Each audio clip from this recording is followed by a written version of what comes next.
तो गाइस कैसे हैं आप सब लोग। Supreme of the demon cult के एपिसोड 05 के साथ हाजिर हो। तो लास्ट एपिसोड के एंड पे हमने देखा था कि माय यू गैंग जो होता है वहां पर पुंगचोन से पूछता है कि मुझे बताओ कि आखिर मेरे फादर ने मुझे कोई और टेक्निक सीखने क्यों नहीं दी, आखिर क्या तुम्हारे पास इन सवालों के जवाब हैं। तो पुंगचोन से कहता है कि यंग मास्टर आप यहाँ पर ये सोच रहे होंगे कि आपके पास जो हिडन स्पिरिट फ्लैश टेक्निक है वो बहुत ज्यादा कमजोर टेक्निक है, लेकिन असली वो कमजोर टेक्निक नहीं है, वो एक प्रोफाउंड लेवल की बहुत ही हायर लेवल की मार्शल आर्ट्स की टेक्निक है। और साथ ही उसे कहता है क्योंकि तुम्हारे पास बहुत ही खास किस्म की प्रोफाउंड इंटरनल एनर्जी है। तुम्हारे यू गैंग उसे कहता है कि इंटरनल एनर्जी का मैं क्या करूंगा, सिर्फ और सिर्फ इंटरनल एनर्जी के साथ मैं जहां पर इस दुनिया के ऊपर राज नहीं कर सकता, ना ही जहां पर डिमोनिक कल्ट के ऊपर राज कर सकता हूं। डिमोनिक कल्ट के लोग सिर्फ और सिर्फ स्ट्रेंथ को मानते हैं। आपके पास स्ट्रेंथ है तो आप यहां पर किसी को भी घुटनों के बल ला सकते हो, लेकिन अगर आपके पास स्ट्रेंथ नहीं है तो फिर आप यहां पर कुछ भी नहीं कर सकते। बताओ कि मैं यहां पर इस हिडन स्पिरिट फ्लैश के साथ क्या ही कुछ कर लूंगा, मैं यहां पर मास्टर सोमन को मार सकता हूं। तो मास्टर पुंगचोन उसे कहता है क्योंकि यहां पर आपको एक अल्टीमेट मार्शल आर्टिस्ट बनना है, इसी वजह से आपके डैड ने आपके लिए सारी की सारी प्लानिंग की हुई थी।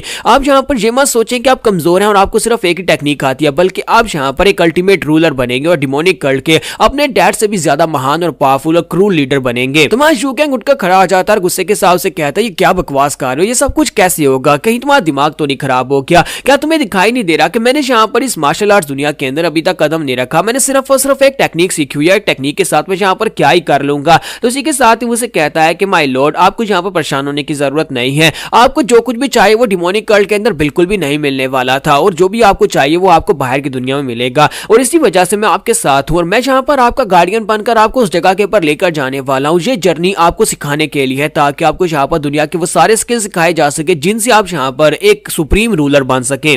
फिर साथ ही पुंगचोन उसे कहता है कि माय लॉर्ड आप जल्दी से अंदर जाकर रेस्ट करें क्योंकि कल सुबह हमें यहां पर से निकलना होगा, हमें इस ग्रीन फॉरेस्ट के जो मेन बेस है, इनका मेन हेडक्वार्टर है, उसकी तरफ आगे बढ़ना है क्योंकि वहां पर से आपकी जर्नी स्टार्ट होने वाली है। तो हमारा यू गैंग उसे कहता है कि क्या मैं भी तुम्हारे साथ वहां पर जाने वाला हूं, तो क्या तुम्हें मेरी बातों की समझ नहीं आ रही, मैं तुमसे क्या कह रहा हूं और मैं वहां पर उनके हेडक्वार्टर में जाकर क्या करूंगा। तो पुंगचोन उसे कहता है कि शायद आप मेरी बात को समझे नहीं, हमें उनके हेडक्वार्टर के ऊपर जाकर कब्जा करना है और आप यहां पर उनके नए लीडर बनेंगे। तो ये बात सुनते ही वो बहुत ज्यादा हैरान हो जाता है और कहता है कि तुम्हारा दिमाग खराब हो गया है, क्या तुम इस तरह से यहाँ पर दुनिया के ऊपर राज करने के बारे में मुझे बात कह रहे हो, क्या तुम यहाँ पर मुझे मरवाना चाहते हो। और आगे बढ़कर उसे पंच मारता है, हालांकि उसका अपने हाथ वहां पर दुखना शुरू कर देता है और कहता है कि क्या तुम पत्थर के बने हुए हो। और साथ ही वो सोच रहा होता है कि ये यहाँ पर किस तरह के बंदे को मेरे डैड मेरे लिए छोड़कर चले गए हैं, मैं डीमन कल्ट का लीडर नहीं बनना चाहता और ये मुझे पूरी दुनिया का रूलर बनवाना चाहता है, ये मुझे सुप्रीम रूलर बनाना चाहता है, जबकि मैं यहाँ पर कल्ट का लीडर बनकर भी खुश नहीं था, मुझे बस एक नॉर्मल जिंदगी चाहिए थी। जबकि पुंगचोन उसे कहता है कि माय लॉर्ड आज के बाद से आप सिर्फ और सिर्फ मुझे फॉलो करेंगे क्योंकि मैं आपको यहाँ पर से सुप्रीमेसी के उस रोड के ऊपर लेकर जाऊंगा जहां पर से आप सुप्रीम रूलर बन सकते हैं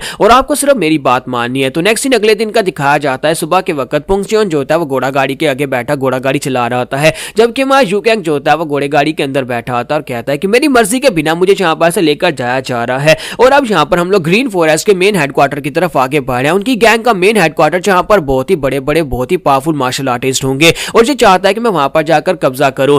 तो इसी के साथ उसे सामने से आवाज आती है क्योंकि मिस जैन भी उसके साथ ही होती है। तो मिस जैन उसे कहते हैं कि मुझे एक बात तो बताओ कि मैं तुम्हारे जैसे कमीने लोगों के साथ इस गैरेज के अंदर क्यों बैठी हुई हूं, तुम लोग मुझे अपने साथ लेकर क्यों जा रहे हो। तो जबकि हमारा यू गैंग भी सोच रहा होता है कि यही सवाल तो मैं भी पूछ रहा हूं कि यहाँ पर यू गैंग इस कमीने को अपने साथ लेकर क्यों जा रहा है, इसे वहीं पर छोड़ आते। तो इसी के साथ ही मिस जैन उसे कहती है कि यंग मास्टर प्लीज यहाँ पर कुछ तो कहो कि मुझे यहाँ पर अपने साथ कहां पर लेकर जा रहे हो। तो हमारा यू गैंग आके से बिल्कुल खामोश होता है, जबकि इसी के साथ ही वो चिल्लाकर उसे कहती है तुम कमीने कहीं के पहले तुम लोगों ने यहाँ पर मेरे पास से मेरा सब कुछ छीन लिया, मेरे बेस के ऊपर कब्जा कर लिया और अब क्या तुम दोनों मिलकर मेरी इज्जत लूटना चाहते हो। तो मुझे बताओ कि तुम लोग यहाँ पर क्या यही करने के लिए मुझे अपने साथ लेकर जा रहे हो। मुझे लगा था कि तुम लोग डिमोनिक कल्ट के कमीने यहाँ पर यही सब कुछ करना जानते हो, लेकिन मैं तुम्हें बता दूं कि तुम मेरे साथ यहाँ पर सब कुछ फ्री में नहीं कर पाओगे, मेरे रेट्स बहुत ज्यादा हायर है, अगर तुम कल्ट लीडर नहीं हो तो तुम्हें यहाँ पर बहुत सारी हाई प्राइस पे करनी पड़ेगी। तुम्हारा यू गैंग उसकी बातें सुनने के बाद बहुत ज्यादा गुस्सा आ रहा था और कहता है कि ये कमीनी यहाँ पर क्या बकवास कर रही है, और वो साथ ही चलाकर कहता है कि पुंगचोन मुझे लगता है कि तुम्हारी इस लड़की को यहाँ पर मुझसे कोई दिक्कत है। तो वो उसे कहता है कि क्या मतलब है इसको कोई दिक्कत है। तुम्हारा यू गैंग उसे कहता है कि इसे उठाकर कैरेज से बाहर फेंक दो क्योंकि ये मेरे साथ बदतमीजी कर रही है।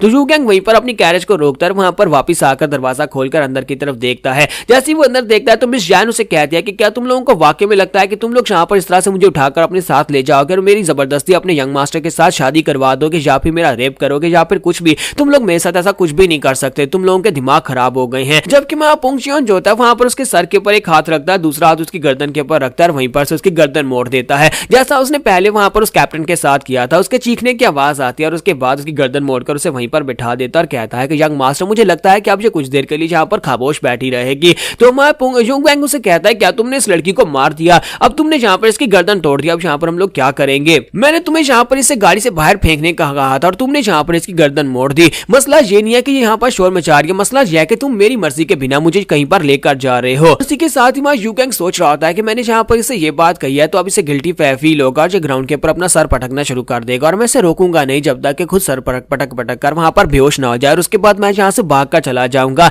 लेकिन उसका सारा प्लान फेल हो जाता है क्योंकि इसी के साथ ही हमारा जो पुंगचियोन होता है वो उसे कहता है कि नहीं मैं यहाँ पर अब अपनी ग्राउंड के ऊपर सिर नहीं पटकने वाला। यू गैंग से कहता है कि लेकिन ऐसा क्यों, क्या अब तुम यहाँ पर मेरी बात नहीं मानोगे? तो वो उसे कहता है कि यंग मास्टर अब ऐसी बात नहीं है, पहले मैं यहाँ पर आपके गार्डियन के तौर पर आपका साथ दे रहा था लेकिन अब यहाँ पर मैंने फैसला किया है कि मैं आपके लिए मास्टर बनूंगा और आपको सब कुछ सिखाऊंगा और एक मास्टर जो है वो कभी भी अपने डिसाइपल की बात सुनने के बाद ग्राउंड के ऊपर अपना सर नहीं पटकता। तो यू गैंग कहता है कि मुझे लगता है कि मेरी तो वाट लगने वाली है, इसने अपने आप को मेरा मास्टर बना लिया और अब यहाँ पर वो ग्राउंड के ऊपर सिर नहीं पटकेगा, इसका मतलब यह है कि अब ये मेरा सिर ग्राउंड के ऊपर पटकेगा और इसी के साथ ही वो फिर से वहां पर अपनी गाड़ी चलाना स्टार्ट कर देता है। जबकि हमारी मिस यैन जो होती है वहां पर अपनी गर्दन उसकी पीछे की तरफ मुड़ चुकी होती है और वो अभी तक जिंदा आती है और बातें कर रही होती है। जबकि हमारा यू गैंग कहता है कि इसका मतलब यह है कि गर्दन मोड़ने के बाद भी यहाँ पर इंसान जिंदा रह सकता है। इसे एक बहुत ही स्पेशल टेक्निक आती है जिससे वो किसी की गर्दन को मोड़कर उसे तब भी जिंदा रख सकता है। तो नेक्स्ट सीन जो होता है 2 दिन के बाद का दिखाया जाता है कि 2 दिन के बाद ये सभी लोग एक रेस्टोरेंट में जाकर रुकते हैं और रेस्टोरेंट में अपने लिए खाना ऑर्डर करते हैं। तो जब वो लोग वहां पर अपने लिए खाना ऑर्डर करते हैं तो हमारा यू गैंग जो होता है वहां पर अंदर आने से पहले वहां पर हमारे पुंगचियोन से कहता है कि इस लड़की का सर ठीक कर दो, अगर हम इसे उल्टी गर्दन के साथ अंदर लेकर जाएंगे तो सभी लोग बहुत ज्यादा डर जाएंगे। वो लोग वहां पर खाने को ऑर्डर करते हैं और बहुत ही जल्दी उनका खाना वहां पर आ जाता है। जब उनका खाना वहां पर आ जाता है तो हमारा यू गैंग कहता है कि फाइनली यहाँ पर काफी अच्छा खाना खाने को मिलेगा, जंगल के अंदर तो कीड़े मकोड़े खाकर मेरा पेट खराब हो गया था, अब यहाँ पर जो खाना मिल रहा है। तो इसी के साथ ही वो वेटर जो होता है उनको देखकर काफी ज्यादा हैरान हो रहा था या फिर घबरा रहा था, फिर साथ ही वहां पर से चल पड़ता है। जब वो वहां पर से जाने लगता है तो इसी के साथ ही हमारा पुंगचियोन जो होता है उस वेटर का हाथ पकड़ लेता है और उसे कहता है बताओ कि तुम यहाँ पर कब से इस जगह के ऊपर काम कर रहे हो? तो वेटर उसे कहता है कि मुझे यहाँ पर 3 साल हो गए हैं। तो इसी के साथ ही उसे कहता है कि पहले कभी तुमने यहाँ पर इस तरह के गेस्ट नहीं देखे जो तुम इतने ज्यादा नर्वस हो रहे हो या फिर तुम कोई बात छुपाने की कोशिश कर रहे हो, क्या तुम यहाँ पर किसी गैंग के साथी हो जो तुम्हारे पर नजर रख रहे हो? तो गार्ड बेचारा वेटर जो होता है बेचारा बहुत ज्यादा घबरा जाता है। तो हमारा यू गैंग से कहता है कि बस करो, उसे जाने दो, मुझे लगता है कि बस वो वैसे यहाँ पर तुम्हें देखकर थोड़ा सा नर्वस हो गया है। तो वो वेटर उसे कहता है कि यंग मास्टर आपका बहुत बहुत शुक्रिया मेरी जान बचाने के लिए, और साथ ही वो कहता है कि असल बात यह है कि आपके साथ जो यंग लेडी बैठी हुई है बहुत ज्यादा खूबसूरत है, इसी वजह से मैं यहाँ पर इस तरह नर्वस हो गया उसे देखकर उसकी खूबसूरती की वजह से। तो हमारी यंग मिस जैन जो होती है वो भी उसकी बात सुनने के बाद कहती है कि शुक्र है कि यहाँ पर किसी के पास तो सही आंखें, वरना तुम लोगों के पास तो बटन है जो मेरी खूबसूरती को देख ही नहीं पा रहे थे। तो इसी के साथ ही वेटर वहां चला जाता है और वो लोग अपना खाना एंजॉय करने के लिए वहां पर बैठ जाते हैं। लेकिन जैसे ही हमारा यू गैंग अपना खाना उठाने लगता है तो इसी के साथ ही मिस जैन गुस्सा हो जाती है। तो अब उसे कहता है कि अब तुम्हें क्या हो गया, अब तुम यहाँ पर गुस्सा क्यों हो रही हो? तो वो गुस्से के साथ वहां पर चिल्लाकर कहते हैं कि मेरी इंसल्ट हो गई है। तो यू गैंग कहता है कि अब इस बात का क्या मतलब है, तुम्हारी इंसल्ट कैसे हो गई? तो वहां पर से अपनी टेबल के ऊपर पड़ी हुई प्लेट्स को उछाल देती है और कहती है कि बहनचोद मेरे साथ यहाँ पर धोखा हुआ है, साथ वाली टेबल के ऊपर पड़ी प्लेट में 7-8 डम्पलिंग्स है जबकि मेरी प्लेट के अंदर सिर्फ 6 डम्पलिंग्स क्यों है? वो पूरे के पूरे टेबल को ही वहां पर उछाल देती है, सारा खाना ग्राउंड के ऊपर गिरा देती है और कहती है कि होटल के ओनर जल्दी से यहाँ पर आ, तेरी माँ का भोसड़ा, मैं कमीने घटिया लोगों तुम लोग यहाँ पर किस तरह से सर्व कर रहे हो? क्या तुम्हें यहाँ पर मैं दिखाई नहीं दे रही थी जो तुमने यहाँ पर मेरी प्लेट में सिर्फ 6 डम्पलिंग्स डाल दिए? जबकि माँ यू गैंग गुस्से के साथ पुंगचियोन से कहता है कि पुंगचियोन यहाँ पर तमाशा हो, इससे पहले इस कमीनी को उठाओ जहाँ पर से निकलते हैं। यहाँ पर हम लोग अपनी एपिसोड 05 का एंड करेंगे और नेक्स्ट एपिसोड में देखेंगे कि माँ यू गैंग बेचारा अब आगे क्या करेगा। वो तो यहाँ पर 2 बेवकूफों के बीच में फंस गया है। तो लास्ट एपिसोड के एंड पे हमने देखा था कि मिस यैन के वहां पर पंगे की वजह से उन्हें खाना खाए बिना ही वहां पर से निकलना पड़ता है और जब वो लोग वहां पर से जा रहे होते हैं तो उसी के साथ ही होटल मैनेजर जो होता है भागता हुआ आगे बढ़ता है, जाकर हमारे यंग मास्टर यू गैंग से कहता है कि वो लड़के तुम लोगों ने यहाँ पर अपने खाने के पैसे नहीं दिए। जबकि माँ यू गैंग जो होता है वो चिल्लाकर उसे कहता है कि मैं यहाँ पर तुम्हें किस बात की पेमेंट करूं, भोसड़ी के दूसरे वाले टेबल के ऊपर 7 डम्पलिंग्स क्यों पड़े हुए थे जबकि हमें 6 डम्पलिंग्स क्यों दिए थे? और इसी के साथ ही माँ यू गैंग भी गुस्से के साथ वहां पर से बाहर निकल आता है। तो वो सभी लोग वहां पर से खाए बिना ही बाहर आ जाता है। जबकि नेक्स्ट सीन जो होता है हमें डिमोनिक कल्ट का दिखाया जाता है, जहां पर डिमोनिक कल्ट का एक लीडर जो होता है वो मार खा रहा होता है क्योंकि उसके सामने एक एल्डर खड़ा होता है। तो वो एल्डर जो होता है वहां पर उसको बुरी तरह से पीट रहा होता है और उसे कहता है बेवकूफ कहीं के, क्या तुम्हें लगता है कि तुम एक रेस्टोरेंट के अंदर एक वेटर को कहोगे कि उनके खाने के अंदर पॉइजन डाल दे और उसके बाद उसे मारा जा सकता है? क्या तुम्हें लगा था कि ये इतना ज्यादा आसान होने वाला है? तो एल्डर उसे कहता है प्लीज सर मुझे माफ कर दे, मुझे तो लगा था कि ये सब कुछ हो जाएगा, लेकिन वहां पर उनके साथ जो कमीनी लड़की थी उसने पूरे का पूरा टेबल ही वहां पर उल्टा बता दिया। तो मास्टर सिम्सू से कहता है कि प्लीज यहाँ पर सर मुझे थोड़ा सा और टाइम दे दे, मुझे बस एक और मौका दे और इस बार मैं यहाँ पर उस लड़के को जरूर मार डालूंगा। तो मास्टर सिम्सू के सामने जो लड़का खड़ा होता है इसका नाम एल्डर जियोन वैंग होता है। एल्डर जियोन वैंग हालांकि ये दिखता सिर्फ एक बच्चे जितना है, लेकिन असल में इसकी उम्र जो है वो 100 साल से भी ज्यादा है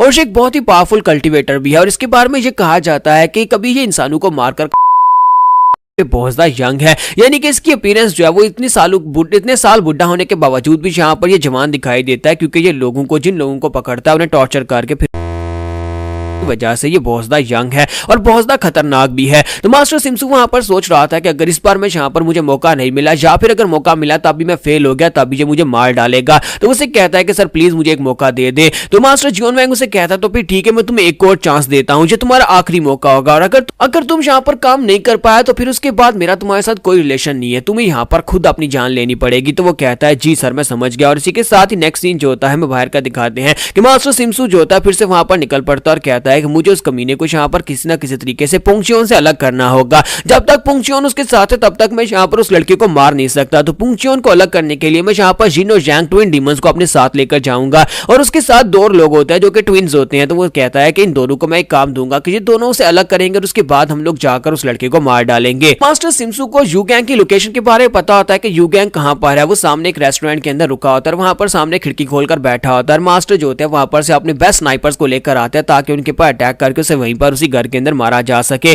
तो पहले उसका यही प्लान होता है। तो उसी के साथ ही उसके जो एलिट्स होते हैं वो अपने एरोज को लोड करते हैं और सामने की तरफ निशाना लगाते हैं, क्योंकि उन्हें दूसरा मौका नहीं मिलने वाला, ये उनका आखिरी मौका है। अगर वो यहाँ पर हमारे यू गैंग को मारने में फेल हो जाते हैं तो फिर जियोन वैंग उन लोगों को मार डालेगा। तो हमारा यू गैंग जिससे इस सब की कोई खबर नहीं होती, वो चुपचाप वहां पर बैठा होता है, वहां पर नीचे गली में जाते हुए लोगों को देख रहा होता है कि वो कितने ज्यादा आराम से फ्री अपनी जिंदगी गुजार रहे हैं और सोच रहा होता है कि अगर मैं यहाँ पर डिमोनिक कल्ट में नहीं होता और मैं यहाँ पर लीडर वाली जो सारा पंगा नहीं होता तो मैं भी यहाँ पर एक आजाद जिंदगी गुजार रहा होता। जब किसी के साथ हमारी पीछे से मिस जैन जो होती है वो चिल्लाकर उसे कहते हैं कि यंग मास्टर क्या तुम्हें सोना नहीं है, तुम कब से यहाँ पर बैठे खिड़की में लोगों को ताक रहे हो, चलो जल्दी से आ जाओ और आकर सोते हैं। तुम्हारा यू गैंग जो कि अपनी सोचों में वहां पर गुम था वो कहता है कि पता नहीं यहाँ पर पुंगचियोन ने इस कमीनी लड़की को क्यों उठा लिया और इसे यहाँ पर मेरे साथ क्यों छोड़ दिया है, मैं इसे और ज्यादा बर्दाश्त नहीं कर सकता। जब देखो ये कमीनी यहाँ पर मेरे पर गुस्सा होती रहती है और पता नहीं इसका करूंगा क्या। और इसी के साथ ही हमारी जो मिस जैन होती है वो चिल्लाकर उसे कहती है कि अगर यहाँ पर मैं सोऊंगी नहीं तो फिर मेरी स्किन खराब हो जाएगी, अब जल्दी से उठो यहाँ पर आकर बिस्तर के ऊपर लेट जाओ, वरना तुम्हें यहाँ पर मेरी रिस्पॉन्सिबिलिटी उठानी होगी, बाद में तो मेरा धंधा भी नहीं चलेगा। मां यूगैंग से कहता है अच्छा ठीक है तुम जाकर सो जाओ, मैं बस आने ही वाला हूं। और इसी के साथ ही मां यूगैंग जब इतना ही कहता है, इसी के साथ ही एलिट जो होता है अपने तीर को लोड करके वहां पर शूट कर देता है। वो एरो जो होता है हमारे यूगैंग को मिस करते हुए सीधा जाकर मिस रैन की बाजू के अंदर से गुजरकर पीछे दीवार के अंदर लगता है और वहां पर वो तीर जब लगता है तो मिस रैन जो होती है वो कहती है कि ये क्या हुआ, क्या यहाँ पर हमारे पर अटैक हुआ है। और फिर साथ ही वहां पर पीछे से और भी बहुत सारे एरोज जो होते हैं वो उनके ऊपर चलते हैं, बहुत सारे तीर उनकी तरफ आके पा रहे होते हैं। मिस रैन ऊपर की तरफ जंप करती है, मां यूगैंग नीचे की तरफ जंप करता है, दोनों वहां पर अटैक्स को अवॉइड करते हैं। तो मिस रैन जो होती है फिर से चलाकर उसे कहती है तुमने किसके साथ पंगा ले लिया है, कहीं याकुजा गैंग तो तुम्हारे पीछे नहीं पड़ी हुई, यहाँ पर इतने सारे एरोज कहां पर से आ रहे हैं, ये सभी लोग जहां पर तुम्हें मारना चाहते हो तुम अपने साथ मुझे भी मरवाओगे। जब किसी के साथ ही हमारा पुंगचियोन भागता हुआ अंदर आ जाता है और कहता है कि माय लॉर्ड क्या आप ठीक हैं, और वो खिड़की के सामने जाकर खड़ा हो जाता है, सभी एरोज को अपनी बॉडी के साथ ब्लॉक कर रहा होता है। तुम्हारा यूगैंग से कहता है कि हाँ मैं ठीक हूँ, जल्दी से जाओ, जाकर दुश्मन को रोको वरना वो तो यहाँ पर हमें मार ही डालेंगे। तो पुंगचियोन उसे कहता है जी यंग मास्टर, और इसी के साथ ही वो वहां पर हमारे यूगैंग के मैडियन पॉइंट्स को ब्लॉक कर देता है। तो वो उसे कहता है कि ये तुम क्या कर रहे हो, मेरे मैडियन पॉइंट्स को क्यों ब्लॉक कर रहे हो, अगर मुझे यहाँ पर भागना पड़ा तो पुंगचियोन उसे कहता है कि आपको भागने की जरूरत नहीं पड़ेगी क्योंकि मैं आपको अपने साथ लेकर जा रहा हूँ। और इसी के साथ ही उसे उठाकर वहां पर सामने की तरफ भाग पड़ता है। तो मैं यूगैंग कहता है मैंने तुम्हें कहा था कि दुश्मन को जाकर पकड़ो, तुम मुझे कहां पर लेकर जा रहे हो। तो वो कहता है कि यंग मास्टर आपकी सेफ्टी के लिए आपको अपने साथ रखूंगा। तो यूगैंग कहता है कि तुमसे बड़ा बेवकूफ कोई नहीं होगा, तुम दुश्मन के सामने मुझे लेकर जा रहे हो जहां पर वो सभी लोग पहले मुझे मारना चाहते हैं, जबकि हमारी मिस रैन जो होती है वहां पर चिल्लाकर कह रही होती है और मुझे भी अपने साथ लेकर जाओ, तुम जहां पर मुझे मरने के लिए अकेला छोड़कर कैसे जा सकते हो। पर नेक्स्ट सीन जंगल का दिखाता है जहां पर हमारा पुंगचियोन जो होता है उन सभी एलिट्स को मार रहा होता है, जो लोग यहाँ पर इसके ऊपर अटैक करने के लिए आए थे वो एक एक करके वहां पर सभी को मार डालता है, जबकि इसी के साथ एक पीछे से निकलता और कहता है कि हमें बस यहाँ पर इसे बिजी रखना है, जैसा मास्टर सीसू का प्लान था, हमें यहाँ पर पुंगचियोन को बाहर लेकर आना था जंगल के अंदर, तब तक जहाँ पर मास्टर सीसू और डबल ट्विंस जो है वो जाकर रूम के अंदर उस लड़के यू गैंग को मार डालेंगे।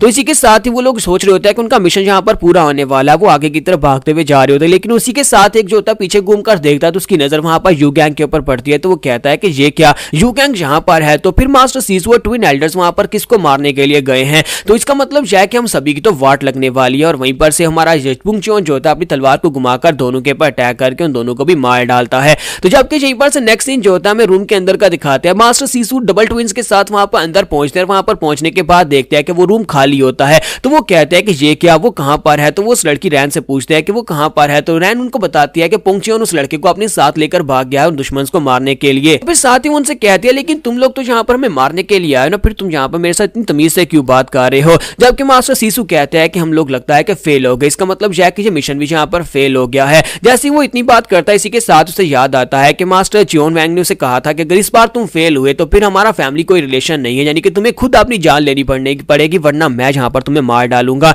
जैसे ही वो इतनी बात वहां पर सोचते हैं डबल ट्विन वहां से भागना शुरू कर देते हैं क्योंकि उन्हें तो अपनी जान बचानी है। जब वो वहां पर से भागकर जा रहे होते हैं मास्टर सीसू कहता है कि डबल ट्विन्स माफ करना, लेकिन अब यहाँ पर फेल होने के बाद भागकर जाने का कोई फायदा नहीं है, चाहे तुम कहीं पर भी क्यों ना चले जाओ, अंकल हमें मार डालेंगे। और इसी के साथ ही वो अपनी पावर्स के साथ डबल ट्विन्स को पहले मार डालता है। फिर साथ ही वो अपनी पावर्स के साथ अपनी गर्दन पे हाथ रखता है और कहता है कि यही मेरी किस्मत थी, अगर मैं यहाँ पर खुद नहीं मरूंगा तो फिर अंकल जॉन वैंग मुझे मार डालेगा। और वो खुद वहां पर है। जबकि हमारी मिस रैन जो होती है वो कहती है कि यहाँ पर कौन से पागल लोग हैं, ये लोग यहाँ पर खुद अपने आप को क्यों मार डाला, उसने अपने साथियों को और खुद को भी मार डाला। तो वो आगे बढ़ के चेक करती है और कहते हैं कि ये वाकई में मर गया या फिर यहाँ पर कोई प्रैंक कर रहे हैं। तो वो कहते हैं कि ये तो वाकई में मर गया है। आज ये किस किस्म के लोग थे, मुझे लगता है कि ये किसी पागल कल्ट के लोग होंगे जिन्होंने यहाँ पर खुद आकर अपनी आत्महत्या कर ली है। और इसी के साथ ही पुंगचोन जो होता है वो भी यंग मास्टर के साथ वहां पर वापस आ जाता है। तो पुंगचोन वापस आने के बाद मैं यू गैंग के मेरिडियन पॉइंट्स को अनलॉक करता है। हमारा यू गैंग उसे कहता है कि पुंगचोन क्या तुम्हें यहाँ पर मुझे अपने साथ लेकर जाना जरूरी था, अब देखो यहाँ पर तुमने मुझे पूरी तरह से खून में नहला दिया है। जब वो लोग सामने देखते हैं तो फर्श के ऊपर खड़ी होती है और मिस रैन वहां पर खड़ी होती है। तो हमारा यू गैंग कहता है कि मिस रैन तुमने यहाँ पर इन लोगों को कैसे मार दिया। तो वो कहती है मैंने नहीं मारा। जबकि हमारा पुंगचोन आगे बढ़ता है और कहता है कि इनमें से एक तो हॉक सिमसू है और दूसरे जो है वो जिन और जैंग ट्विंस हैं। इसका मतलब यह है कि डिमोनिक कल्ट के लोगों ने तुम्हें मारने के लिए यहाँ पर भेजा था। और हमारा यू गैंग जो होता है वहां पर मिस रैन की तरफ घूर घूर कर देख रहा होता है, ये यहाँ पर कैसे बच गई, इसको भी यहाँ पर इन लोगों ने मार दिया होता तो फिर ज्यादा बेहतर रहता। तो यहाँ पर हमारी एपिसोड 06 का एंड करेंगे। नेक्स्ट एपिसोड में देखेंगे हमारा यू गैंग का बोर क्या करेगा। उसे यहाँ पर मार्शल आर्ट सीखनी ही पड़ेगी क्योंकि अगर वो जिंदा रहना चाहता है तो फिर उसे खुद का सेल्फ डिफेंस भी आना चाहिए। तो एपिसोड की एक्सप्लेनेशन अच्छी लगी हो तो कमेंट करके जरूर बताइएगा। वीडियो को लाइक करना मत भूलिएगा।